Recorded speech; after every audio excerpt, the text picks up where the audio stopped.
CID তদন্তে আস্থা নেই। ডায়মন্ড হারবারের ছাত্রকে পিটিয়ে খুনের ঘটনায় সিবিআই তদন্ত চেয়ে কলকাতা হাইকোর্টে মামলা করল পরিবার। তাদের দাবি, যেরকম নৃশংসভাবে এই ছাত্রকে পিটিয়ে মারা হয়েছে তা ভয়াবহ।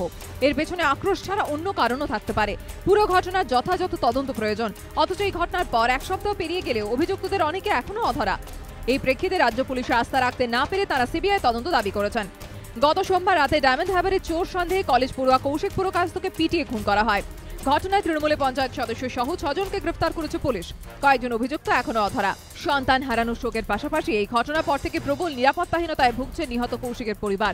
অভিযুক্তদের অনেকে অধরা থাকায় আশঙ্কা আরও বেড়েছে। এই প্রেক্ষিতে হাইকোর্টে সিবিআই তদন্তের পাশাপাশি আর্থিক সাহায্য এবং নিরাপত্তারও আর্জি জানিয়েছেন তারা। মূল দাবি ছিল আমাদের সিবিআই মূল দাবি ছিল দুটো ফ্যামিলি নিরাপত্তা চাই, ক্ষতিপূরণ চাই। কোনো কি থ্রেট করছে আপনাদেরকে? এখনো তো থ্রেট করছে কারা? শাসক দলের। রাজ্য পুলিশের উপর আস্থা আছে? রাজ্য পুলিশের আস্থা নেই, সিআইডির আস্থা নেই।